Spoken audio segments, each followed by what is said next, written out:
Greetings, this is Reverend Kleitz with Building Bridges Ministries. I'd like to share a little bit this morning on America is on a collision course with a train. America is on a collision course with a train. If you ever seen one of these older movies, or even today, some of the movies speak about trains colliding with one another, and if someone accidentally shifts the railroad track the wrong way, they could be colliding with a passenger train and many people will be killed. And then also we have trains that have bombs on them. We give the enemy ideas how to destroy us through these movies, but the Hollywood industry does not really care about that because they're anti-American, anti-Christ, and they promote their liberal ideals, just like we have today in our political world.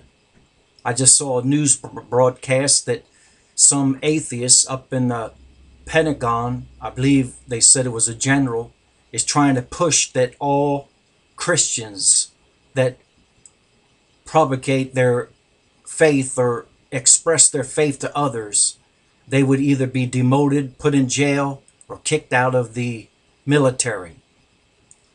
And if our Congress goes along with this, this is one other step closer to the Antichrist coming. We are colliding with a train, and American people are not waking up. Look at the National Day of Prayer just yesterday. Not one news media that I saw, and I checked them, nor the president, which, by the way, since 1952, there was a National Day of Prayer. That means for anybody, any religion. But because most of them are Christians, the atheists came up and got an appeal somehow, and now they don't even declare National Day of Prayer. Only one broadcast I saw, and that was a 700 Club with Shirley Dobson, and she's the promoter of this still. Yet I didn't see one other news broadcast. I even went on the tweet and didn't see any other Christian mentioning the National Day of Prayer. How we have turned away from praying for this country. The American people have bought into the lies of the liberal. They talk about the left. They talk about liberalism, pluralism, political correctness, and all these other things. But they're slowly but surely denying that there's an existence of a God, our God, and particularly. And they attack the Christian faith over and over. The news media makes all kinds of things about this terrorist bomber, and they don't even want to call it he's a terrorist. They just say terror. Even the president and them. We are living in a time where our country is turning away more and more from God.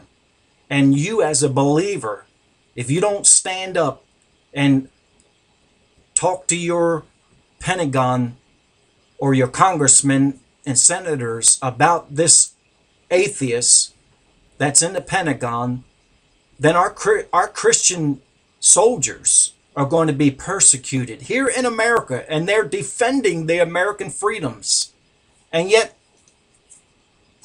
they're trying to take their freedom from them.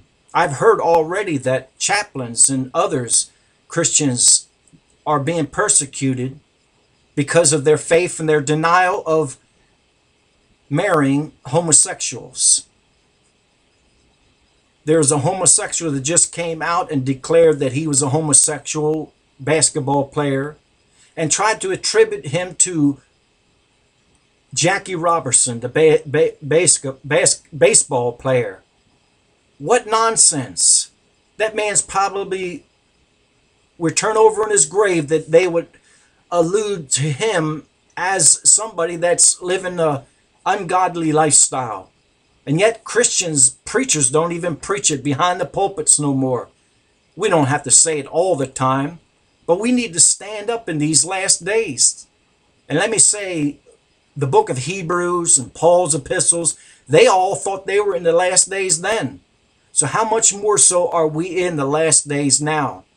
There's prophecies still need to be fulfilled as far as the Antichrist literally coming. I know some say that Obama is the Antichrist. He is the Antichrist spirit, and he sure is pushing for to be identified with him. And yet sad to say, our black preachers have voted this man in and backed him up all the way. So that means they're for abortion. That means they're for socialistic and communist ideas. That means they might as well do away with their Bible. How can they preach against sin when they okayed sin?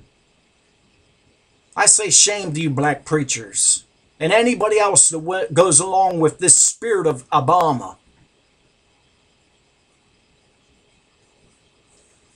They're threatening us today by their bullying. And if you say anything against their liberal ideas, they come against you.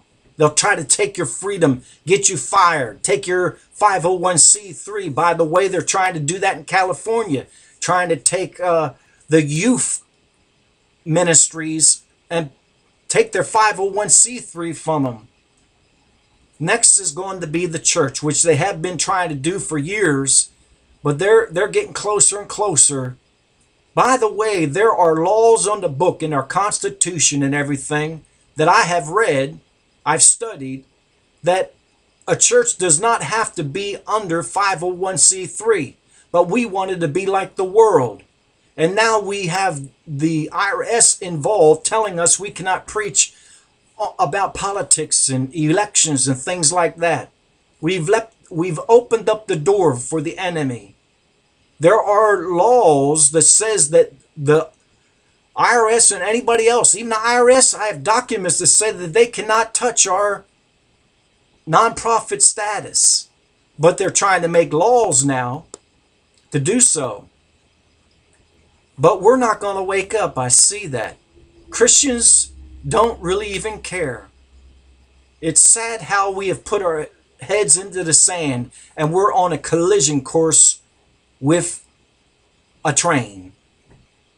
Political correctness, pluralism, cultural multiculturalism, postmodernism. Our schools don't even, that were one time started by godly people like Princeton and Yale and Harvard and others, preachers, now are so ungodly. I took a course from Yale just a few days ago, looking at it and studying their course, and they were so anti-Christian, so anti the Bible, I had to turn it off. And this is our colleges today. It is sad where we are running into a train. We're on the wrong track. We're on the wrong path. And Proverbs 15:32 says, "He that refuseth instruction despiseth his own soul."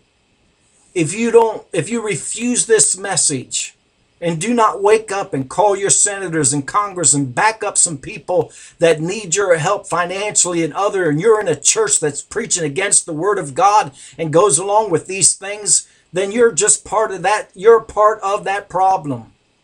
You don't want to be corrected. And it says those people that refuse instruction or teaching or doctrine or warnings, it says, even in that Hebrew word, that you're on a wrong road. You despise your own selves. No wonder people are going along with everything because they don't even like themselves. But he that heareth reproof getteth understanding. You see, if you listen to this message, and it's sad, I don't have too many people listening to my messages anymore. I don't know why. Maybe it's because I'm bothering you and you're not living right for Christ. You don't leave no message to let me know you're listening or anything. But we're on a road, a path that's leading to destruction.